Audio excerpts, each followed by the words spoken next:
İran Ormuzga жаңы эреже киргизди. АКШ Ирандан жооп күтүүдө. Трамптын балдары казак-кыргыз вольфрамына кызыгууда. Комузчу америкалыктарды таң калтырды. Саламатсыздарбы? Бүгүн 8 май 26 Чикаго шаарынан Америка жаңылыктары бизге катталып, колдоп, лайк басып туруңуз. CNN телеканалынын маалыматына караганда, Иран Ормуз кысыгын көзөмөлдөөнү күчөтүү максатында жаңы тартип киргизүүнү көздөп жатат. Ага ылайык Иран кемелерге 40 пункттан турган анкета берет, кеме ээлери ага так жооп жазып бериши зарыл. Ошондон кийин алардын кысыктан коопсуз өтүшүнө кепилдик берилет. Ал арада АКШнын мамлекеттик катчысы Марко Рубио 8 майда биз бүгүн Ирандан олуттуу сунуш алууну күтүп турабыз деп билдирди. Буга чейин Пакистандын ортомчулугу менен жаатташкан тараптар элдешүүгө ыктап жатканы маалымдалган.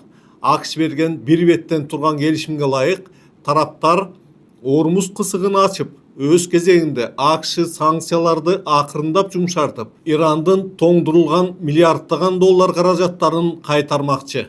Иран болсо өз кезегинде өзөктүк курал жасоо планынан баш тартып, байытылган уранды өлкөдөн чыгарып берип, Ормуз кысыгынан кемелерди тоскоолдуксуз өткөрүүгө жол ачат. Ал арада ок атышпоо режими киргенден бери АКШ менен Ирандын ортосунда кечээ биринчи ирет кагылыш болду. Иран АКШны Ормуз кысыгына кирип бараткан эки кемени жана Кешим аралына, ага жакын аймактарга абадан сок курду деп айыптады.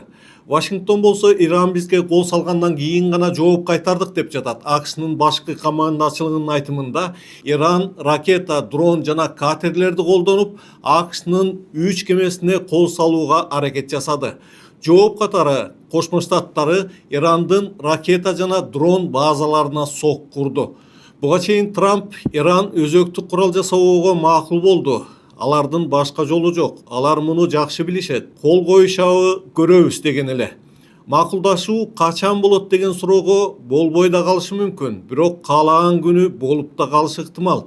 Менимче алар бизге караганда көбүрөөк элдешкиси келип турат деп жооп берди Трамп. АКШ Иран жаңы кагылышуусунун фонунда мунайдын баасы дагы 3%га кымбаттады. Бензиндин баасы Америкада дагы деле $4.70 ылдыйлай элек, баа согушка чейин $2 арзан болчу. Трамптын үй бүлөсү Казакстандын сейрек металлдарына умтулууда. АКШ Казакстандын сейрек металлдарын иштетүүгө негизги, балким жападан жалгыз оператор болуп калышы ыктымал.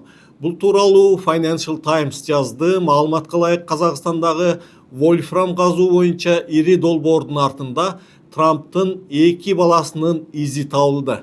Алгач Дональдтын кичүүсү жана Эрик Трамп Dominary Securities инвестициялык компаниясы аркылуу Skyline Builders курулуш компаниясына кирген. Андан кийин Skyline 20 миллион инвестиция менен Cove Capital группасына акча салып, анын аркасында Kaz Resource компаниясы ачылды.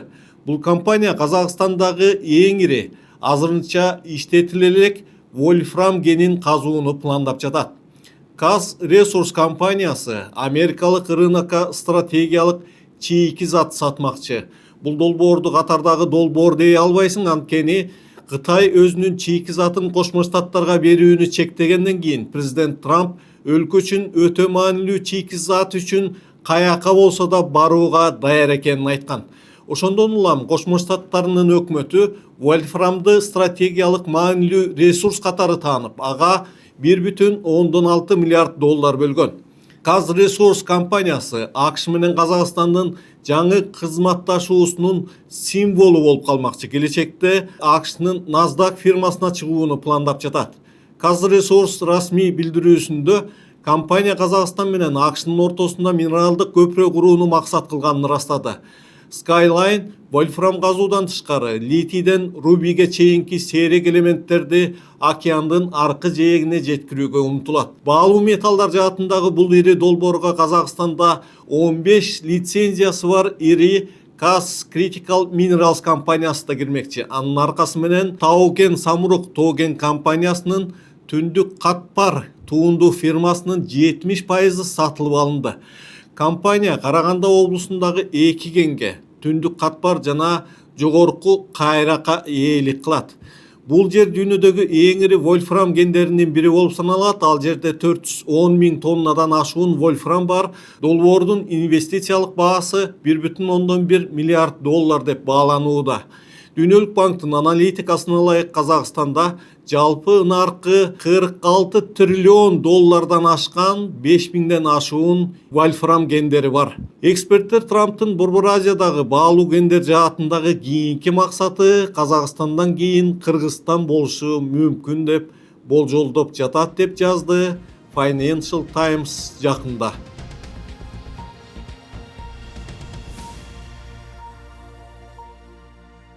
16 майда Иллинойс штатынын Чикаго шаарында АКШда билим алып жаткан кыргызстандык кыздар Америкага магистратурага кантип өтсө болот деген темада жыйын өткөрүшөт.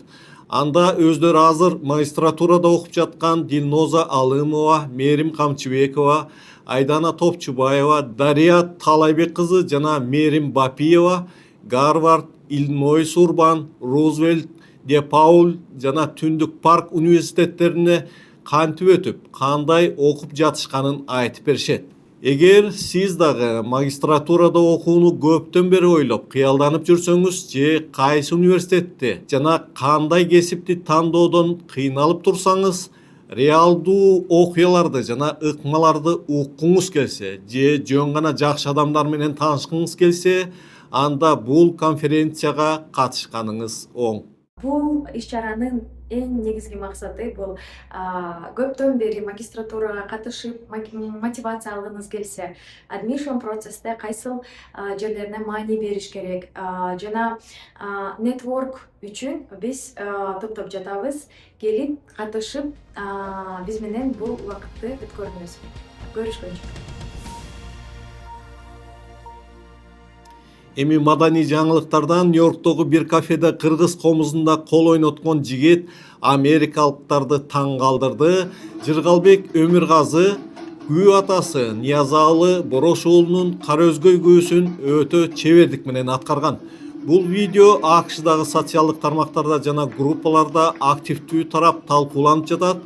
Коомдук тамактануучу жайда жандуур аткаруучулар да болгон, көрүүчүлөр эле эмес, алар да Жыргалбектин татаал күүнү кол ойнотуп, комузду ар кандай абалда кармап чертип жатканына баш чайкап, аны баалап, таң калып отурушканын көрүүгө болот.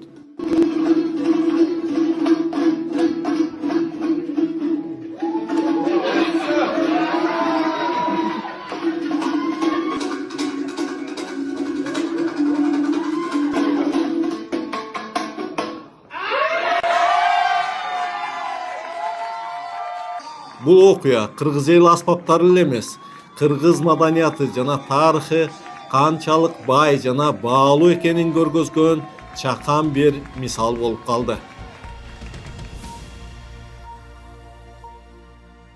Эми спорт жаңылыктарынан футбол боюнча дүйнө чемпионатынын расмий гимни жарыяланды. Аны колумбиялык белгилүү топ жылдыз Шакира аткарган. Day Day деп аталган ырды 49 жаштагы Шакира нигериялык артист Бурна Бой менен бирге аткарат. Шакира Инстаграмдагы барагына ырдын тизерин жарыялады. Ал Бразилиядагы атактуу Маракана стадионунда тартылган. Видеодо ырчы бир нече улуттук командалардын футболкасын кийген бийчилер менен чыгат. Кадрдан 2006, 2010 жана 14 жылдардагы чемпионаттардын футбол топторунда көрүүгө болот. Day Day итальянча жүр же алга деген маани берет. Шакира ырды англисче жана испан тилдеринде аткарган. Дүйнө чемпионаты 11-июндан 19-июлга чейин АКШ, Мексика жана Канадада өтөт. Шакира алгач 2006-жылы Германияда болгон чемпионаттын жабылыш аземинде ырдаган. Ал 2010-жылы аткарган Түштүк Африкадагы чемпионаттын расмий гимни Вака Вака дүйнөлүк хитке айланган. 2014 жылы Бразилиядагы чемпионаттын жабылышында ал Лалала ырын аткарган болчу. Шакиранын ыры менен жаңылыгыбызды жабуунун алдында сиздерге кайрыла турган сөзүм бар. Биздин канал жаш болгондуктан, урматтуу көрүүчүлөр, каналды колдоп турсаңыздар, сиздер канчалык көп лайк басып, канчалык көп комментарий жазсаңыздар, YouTube'дун алгоритми ошончолук каналды алдыга түртөт. Ананда сиздер бизге кызыктуу видео жиберсеңиздер болот, АКШдан болобу, дүйнөнүн башка бурушунан болобу. Биз элдик кабарчы дегендей өзүбүздүн штаттан тышкаркы кесиптештерибизди кызматташууга чакырабыз. Комментарийге жазыңыздар, активдүү болуңуздар. Дүйшөмбүгө чейин сак саламатта туруңуздар.